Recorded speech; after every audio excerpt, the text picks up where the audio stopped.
Hello everyone, welcome to our channel. हम लोगों ने शेयर मार्केट के बारे में कुछ क्लासेस ऑलरेडी कर ली हैं जिनका लिंक आपको डिस्क्रिप्शन में मिल जाएगा। और आज हम स्टार्ट करेंगे जो कुछ की प्लेयर्स हैं जो शेयर मार्केट में काम करते हैं उनके बारे में। तो सबसे पहला जो हमारा टॉपिक है that is regulatory authority SEBI. SEBI यानी securities and exchange board of India. India के सिक्योरिटीज मार्केट को रेगुलेट करता है। ये इंश्योर करता है कि मार्केट फेयर और ट्रांसपेरेंट तरीके से चले और इन्वेस्टर के इंटरेस्ट को प्रोटेक्ट करे। सेबी मार्केट की सारी एक्टिविटीज को मॉनिटर करता है ताकि सब कुछ रूल्स के अकॉर्डिंग ही चले। सेबी का एक इम्पॉर्टेंट काम है मार्केट इंटीग्रिटी को मेंटेन करना, जिसके लिए ये स्ट्रिक्ट रेगुलेशंस इम्पोज करता है। इससे मार्केट का ट्रस्ट और स्टेबिलिटी बनाई रखी जा सकती है। सेबी एक्टिवली फ्रॉडलेंट एक्टिविटी जैसे इनसाइडर ट्रेडिंग को रोकता है।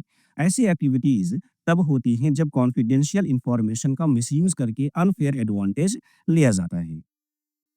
इनसाइडर ट्रेडिंग का मतलब होता है कि जब कोई व्यक्ति जो किसी कंपनी के अंदर की खास और सीक्रेट इंफॉर्मेशन जो पब्लिक को नहीं पता होती, उसका फायदा उठाकर शेयर्स खरीदता या बेचता है और ऐसे और यानी कि इस एक्टिविटी से प्रॉफिट कमाता है। ये एक इलीगल एक्टिविटी है जो ट्रस्ट और फेयर कंपटीशन को बेकार कर देती है। एग्जाम्पल के तौर पे सोचिए जरा, एक कंपनी का सीनियर ऑफिसर जिसको पता है कि उनकी कंपनी को एक बड़ा कॉन्ट्रैक्ट मिलने वाला है और न्यूज़ के बाद शेयर्स का प्राइस बढ़ जाएगा। ये इन्फॉर्मेशन बाकी इन्वेस्टर्स के लिए पब्लिक नहीं हुई है। ऑफिसर उस सीक्रेट इन्फॉर्मेशन का यूज़ करके या बेसिकली मैं कहूँ मिसयूज़ करके खुद या अपने रिलेटिव्स के नाम पर पहले ही शेयर्स खरीद लेता है। जब न्यूज़ बाहर आती है और प्राइस बढ़ता है तो वो शेयर्स बेचकर प्रॉफिट कमा लेता है। ये एक इनसाइडर ट्रेडिंग का एग्जाम्पल है और सेबी यानी कि securities and exchange board of India जो इसके रूल्स हैं इसके हिसाब से ये गलत और पनिशेबल ऑफेंस है। ये स्मॉल इन्वेस्टर के लिए नुकसान का कारण बनते हैं क्योंकि उनके पास ऐसी इंफॉर्मेशन का एक्सेस नहीं होता। तो आसान शब्दों में सेबी एक वॉचडॉग की तरह काम करता है जो इंश्योर करता है कि सिक्योरिटीज मार्केट की सभी पार्टिसिपेंट्स चाहे वो इन्वेस्टर हों, कंपनीज हों या फिर ब्रोकर्स हों और रूल्स को स्ट्रिक्टली फॉलो करें और मार्केट सही तरीके से काम कर सके। अनदर की player is stock exchanges. Stock exchanges जैसे एनएससी यानी कि नेशनल स्टॉक एक्सचेंज और बीएससी बॉम्बे स्टॉक एक्सचेंज ऐसे प्लेटफॉर्म्स हैं जहां सिक्योरिटीज का ट्रेडिंग होता है। ये इंश्योर करते हैं कि ट्रेडिंग प्रोसेस ट्रांसपेरेंट हो और फेयर प्राइस डिस्कवरी हो, यानी सिक्योरिटीज की सही वैल्यू का पता चले। ये ट्रेडिंग के लिए इंफ्रास्ट्रक्चर प्रोवाइड करते हैं जहां बायर्स और सेलर्स अपने ट्रेड्स इजिली और एफिशिएंटली एग्जीक्यूट कर सकते हैं। स्टॉक एक्सचेंजेस मार्केट के स्मूथ फंक्शनिंग के लिए एक इंपॉर्टेंट रोल प्ले करते हैं। नेक्स्ट जो हमारा की प्लेयर है दैट इज रिटेल इन्वेस्टर यानी कि आप और हम। और रिटेल इन्वेस्टर वो इंडिविजुअल्स होते हैं जो अपनी personal saving stocks, mutual fund या दूसरी सिक्योरिटीज में इन्वेस्ट करते हैं। ये छोटी ट्रेड्स के जरिए मार्केट को लिक्विडिटी प्रोवाइड करते हैं। इनका कलेक्टिव बाइंग या सेलिंग स्टॉक प्राइसेस को इम्पैक्ट भी कर सकता है, खासकर ट्रेंडिंग मार्केट या आईपीओ के दौरान। एग्जाम्पल के लिए एलआईसी के आईपीओ के टाइम रिटेल इन्वेस्टर्स के फ्रेंजी सेंटीमेंट ने उसके ओवर सब्सक्रिप्शन में बड़ा योगदान दिया था।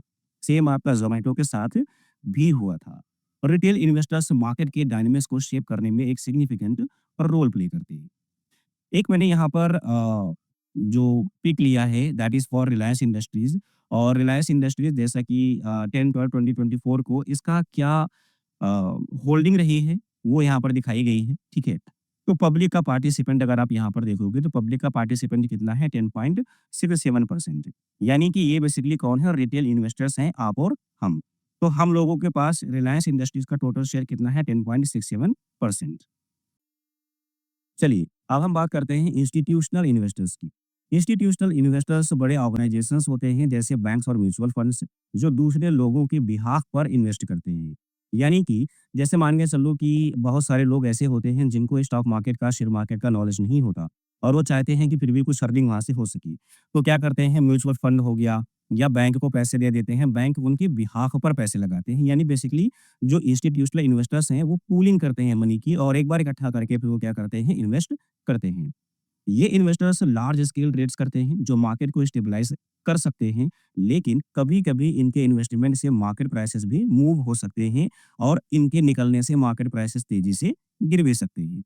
एग्जाम्पल के लिए अगर हम बात करें तो एचडीएफसी म्यूचुअल फंड के इन्वेस्टमेंट ब्लू चिप स्टॉक जैसे रिलायंस में देखने को मिलते हैं।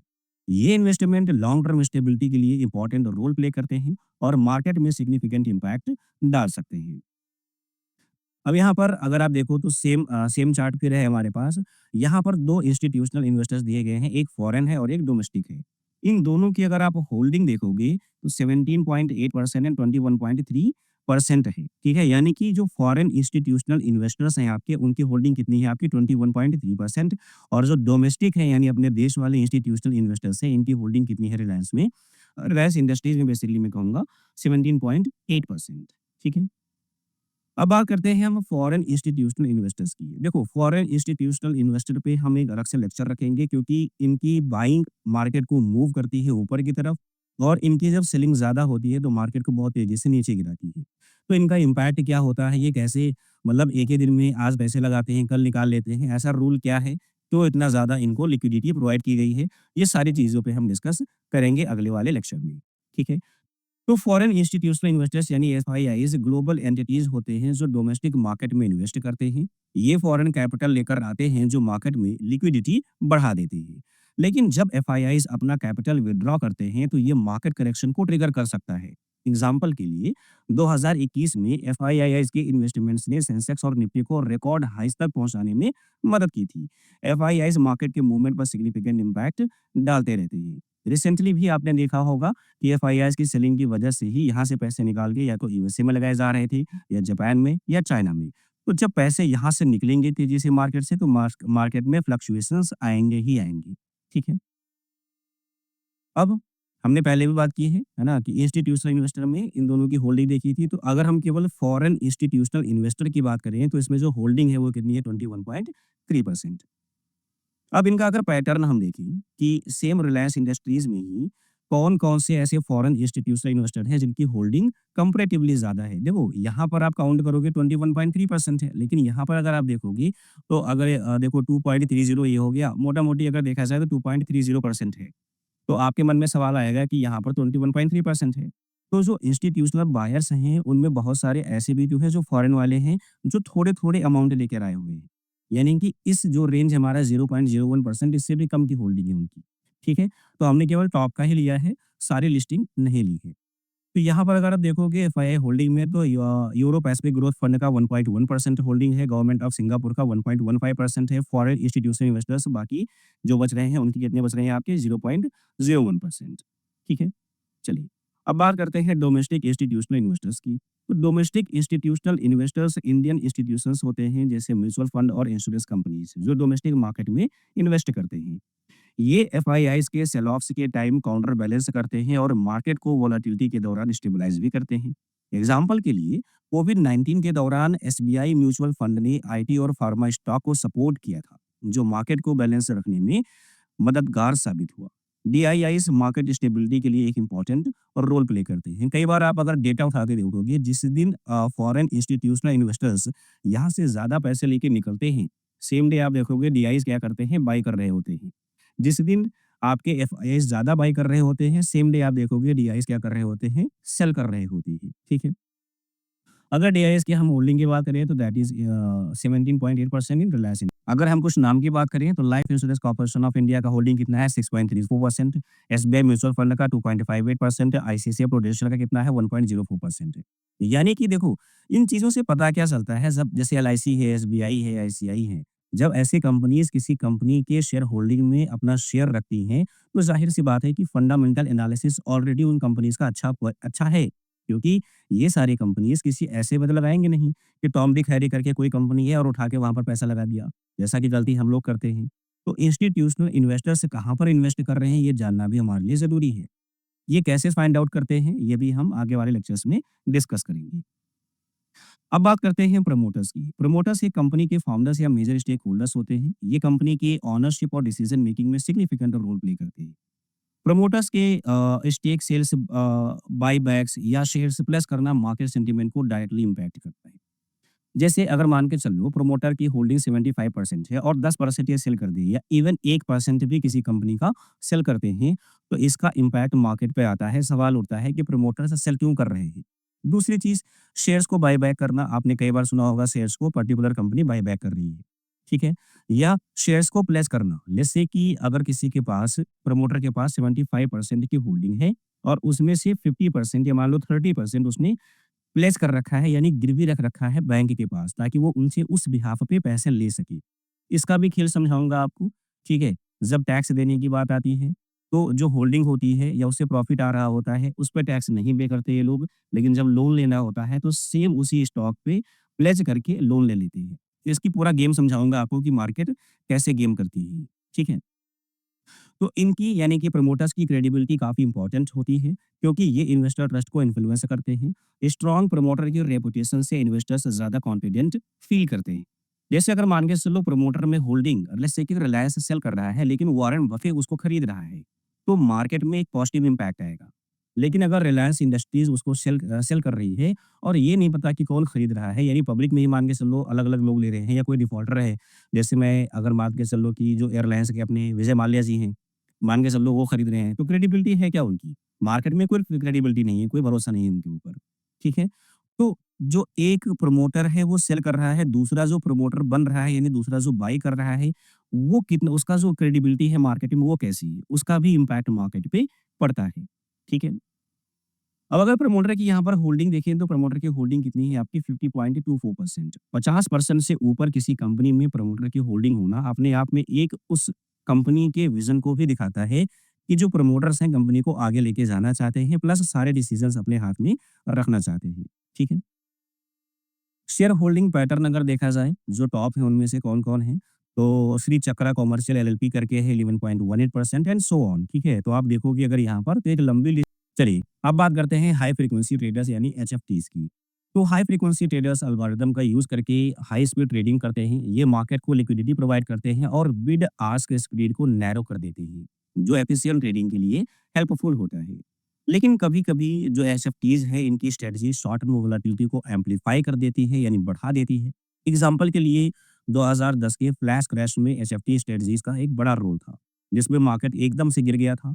एसएफटीज़ मार्केट के डायनामिक्स को फास्ट पेस्ड और कॉम्प्लेक्स बना देते हैं। एक यहाँ पर टर्म यूज़ हुआ है बिड आस्क स्प्रेड। तो बिड आस्क स्प्रेड बेसिकली एक फाइनेंशियल टर्म है जो किसी सिक्योरिटीज़ जैसे स्टॉक, बॉन्ड या करेंसी की बाइंग प्राइस यानी कि बिड और सेलिंग प्राइस यानी कि आस्क के बीच का डिफरेंस को दिखाता है। तो बेसिकली बिड प्राइस वो प्राइस है जो बायर किसी एसेट को खरीदने के लिए देना चाहता है और आस्क प्राइस वो प्राइस होता है जो सेलर किसी एसेट को बेचने के लिए डिमांड करता है। और जो स्प्रेड है वो यानी स्प्रेड है, इन दोनों के बीच का डिफरेंस होता है। और ये मार्केट की लिक्विडिटी और वोलेटिलिटी का एक इम्पोर्टेंट इंडिकेटर है। तो अगर मैं इसको एग्जांपल के तौर पे समझाऊँ, तो सोचिए एक स्टॉक के लिए कि बिड प्राइस ₹100 की है, यानी बायर्स इस प्राइस पर खरीदना चाहता है। लेकिन जो आस्क प्राइस है वो 100 तो है, यानी सेलर्स इस प्राइस पर बेचना चाहता है। तो जो बिड आस्क स्प्रेड है वो कितना है आपका ₹2, ठीक है? दोनों के बीच का गैप कितना आ रहा है? ₹2। तो इसका मतलब क्या हुआ? अगर लो स्प्रेड है यानी कि गैप कम है तो इसका मतलब है स्टॉक हाईली लिक्विड है और बायर सेलर्स ज़्यादा एक्टिव हैं। लेकिन हाई स्प्रेड है, गैप अगर ज़्यादा है तो इसका मतलब है कि स्टॉक की लिक्विडिटी कम है और या मार्केट में अनसर्टेनिटी ज़्यादा है। ठीक है? चलिए, एक यहाँ पर हमारे पास फिगर दिया गया है। देखो, जब भी एचएफटीज़ एक्टिव होते हैं, तो आप देखो 2 ही कैंडल यहाँ पर आप देखोगे। अगर बाय की तरफ देखो, तो केवल 2 कैंडल में ये कितना गया है 1.19%। ये बैंक निफ्टी का चार्ट है बेसिकली आपका। तो कि 1 घंटे के अंदर ही बेसिकली 1 घंटे का स्प्रेड मैंने यहाँ पर लिया है, वो तो ज़्यादा दिखा रहा है। ठीक है, कैंडल हमने केवल 2 सिलेक्ट की है यहाँ पर। तो 2 कैंडल के अंदर ही लगभग 600 पॉइंट का गैप आपको देखने को मिल रहा है, यानी कि अप साइड मूवमेंट देखने को मिल रहा है। सेम अगर सेलिंग साइड में देखोगे केवल 2 कैंडल में ही अगर आप देखो, तो इन दोनों कैंडल का ही जो गैप है यानी कि मूवमेंट है डाउन साइड में वो कितना आ रहा है 422 पॉइंट का। तो ये जब हाई फ्रीक्वेंसी ट्रेडर्स एक्टिव होते हैं तो मार्केट ऐसे ही आपकी या तो बहुत तेज़ी से ऊपर मूव करती है या बहुत तेज़ी से नीचे आ जाती है। ठीक है? चलिए, अब बात करते हैं कि फॉरेन एक्सचेंज रेट और ग्लोबल मार्केट का क्या इम्पैक्ट होता है। तो फॉरेन एक्सचेंजेस रेट्स और ग्लोबल मार्केट रेट्स का डोमेस्टिक मार्केट पर सिग्निफिकेंट इम्पैक्ट होता है। करेंसी मूवमेंट जैसे USD oblique INR rates directly FII flows और एक्सपोर्ट सेक्टर्स जैसे आईटी और फार्मा को इन्फ्लुएंस करते हैं। जब आईएनआर डिप्रिशिएट करता है यानी कि वैल्यू गिरती है, तो एफआईआईज़ का इन्फ्लो कम हो सकता है क्योंकि फॉरेन इन्वेस्टर्स के लिए रिस्क बढ़ जाता है। वहीं जब आईएनआर स्ट्रेंथन करता है तो ये इन्वेस्टमेंट को अट्रैक्ट कर सकता है। एग्जाम्पल के लिए करेंसी मूवमेंट ने एफआईआईज़ के इन्फ्लो और एक्सपोर्ट ड्रिवन सेक्टर्स के प्रॉफिट्स पर बड़ा असर डाला है। ये फैक्टर्स मार्केट के सेंटीमेंट और स्टेबिलिटी को शेप भी करते हैं। Now let's talk about the depositories and clearing operations. Depositories जैसे एनएसडीएल और सीडीएसएस सिक्योरिटीज को इलेक्ट्रॉनिकली होल्ड करते हैं, जिससे फिजिकल सर्टिफिकेट्स की जरूरत खत्म हो जाती है। डिपॉजिटरी पार्टिसिपेंट या डीपीज इन्वेस्टर के डीमैट अकाउंट को मैनेज करते हैं और ट्रांजैक्शंस को फैसिलिटेट करते हैं, जिससे ट्रेडिंग प्रोसेस स्मूथ हो जाता है। क्लियरिंग कॉर्पोरेशंस का रोल क्लियरिंग और सेटलमेंट को सीमलेसली इंश्योर करना होता है। ये बायर्स को सिक्योरिटीज और सेलर्स को फंड्स ट्रांसफर करके ट्रेड साइकिल को एफिशिएंटली कंप्लीट करते हैं। तो डिपॉजिटरीज और क्लियरिंग कॉर्पोरेशंस दोनों मार्केट के स्मूथ फंक्शनिंग के लिए असेंशियल हैं। इमेजिन कीजिए कि आपने रिलायंस इंडस्ट्रीज के शेयर्स स्टॉक मार्केट में खरीदे। जब आपका ऑर्डर एग्जीक्यूट हो जाता है, तब क्लियरिंग कॉर्पोरेशंस का रोल शुरू होता है। ये इंश्योर करता है कि ट्रेड स्मूथली कंप्लीट हो, बिना किसी तरफ से डिफॉल्ट के। तो क्लियरिंग कॉर्पोरेशंस ये वेरीफाई करता है कि सेलर्स को पेमेंट मिल जाए और आपको शेयर्स डिलीवर हो जाए। इस प्रोसेस के दौरान बायर और सेलर दोनों के इंटरेस्ट से प्रोटेक्ट किए जाते हैं। इंडिया में national securities clearing corporations limited यानी कि एनएससीसीएल ये फंक्शन परफॉर्म करता है। एनएससी पर होने वाले ट्रेड्स के लिए, जितने भी ट्रेड्स आप एनएससी पर कर रहे हैं, उन सब के लिए जो क्लियरिंग कॉर्पोरेशन है वो कौन है? आपका एनएससीसीएल। इस तरह क्लियरिंग कॉर्पोरेशन से मार्केट की रिलायबिलिटी और एफिशिएंसी को मेंटेन करते हैं। बात करें अगर हम डिपॉजिटरीज की, तो डिपॉजिटरीज को आप एक डिजिटल लॉकर की तरह समझ सकते हैं, जो आपके शेयर्स को इलेक्ट्रॉनिकली होल्ड करता है, जिससे फिजिकल सर्टिफिकेट की जरूरत नहीं होती। पहले आपने सुना होगा कि जब डीमैट अकाउंट नहीं बनते थे, तो लोग पेपर ट्रेडिंग करते थे, पेपर लेके जाते थे, फिर ट्रेड करते थे। अभी उस ट्रेड की जरूरत नहीं पड़ती, आपके जो शेयर्स हैं इलेक्ट्रॉनिकली होल्ड किए जाते हैं। अगर हम एग्जांपल लें, तो लेट्स से कि आपके पास टीसीएस के 10 शेयर्स हैं, तो ये शेयर्स एनएसडीएल यानी कि नेशनल सिक्योरिटीज डिपॉजिटरी लिमिटेड या CDSL central depository service limited के पास इलेक्ट्रॉनिकली स्टोर्ड होते हैं। आपके शेयर्स को एक्सेस करने के लिए आप डीपी का यूज़ करते हैं, जैसे ज़ीरोधा या एचडीएफसी सिक्योरिटीज़, बहुत सारे हैं, ज़ीरोधा का है, आपका एंजल वन का है, पीके ग्रो है, बहुत सारे ऐसे एक्सेसरीज़ हैं।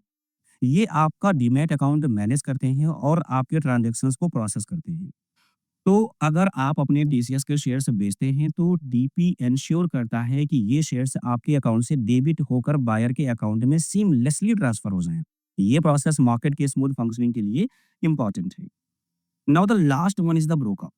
ब्रोकर बायर्स और सेलर्स के बीच ट्रेड फैसिलिटेट करते हैं। ये ट्रेडिंग प्लेटफॉर्म्स प्रोवाइड करते हैं और आपके ट्रेड्स को एग्जीक्यूट करते हैं, ताकि आप स्टॉक मार्केट में इजिली इन्वेस्ट कर सकें। ब्रोकर्स रिटेल पार्टिसिपेशन को इन्फ्लुएंस करते हैं, क्योंकि इनकी सर्विसेज और प्लेटफॉर्म से इन्वेस्टर्स को सीमलेस ट्रेडिंग एक्सपीरियंस मिलता है। कई बार आपने देखा होगा, बहुत सारे जो ब्रोकर्स के ऐप हैं, उनके बहुत ही स्मूथली चलते हैं, लेकिन बहुत सारे ऐप ऐसे हैं जो स्मूथली नहीं चलते और किसी भी छोटे से भी क्रैश के टाइम पे वो क्रैश पूरा ही क्रैश कर जाते हैं। यानी मार्केट में अगर वोलाटिलिटी बढ़ती है, तेज बाइंग आती है, तेज सेलिंग आती है, तो वो हैंग ही कर जाते हैं। एग्जाम्पल अगर हम बात करें, जो ब्रोकर्स है हमारे पास इंडिया में करंटली ग्रो है, ज़ीरोधा है, angel one, up stock, ICICI direct etcetera, बहुत सारे हैं, ठीक है? ये सारे के सारे जितने भी ब्रोकर्स हैं, ट्रेडिंग के लिए पॉपुलर प्लेटफॉर्म्स प्रोवाइड करते हैं, जो रिटेल इन्वेस्टर्स के लिए बहुत ही ज़्यादा कन्वीनिएंट होते हैं। Basically that's all in this session. Thank you so much for watching this lovely video. मिलते हैं फिर किसी अगले वीडियो में, तब तक के लिए keep watching, keep learning. Thank you so much.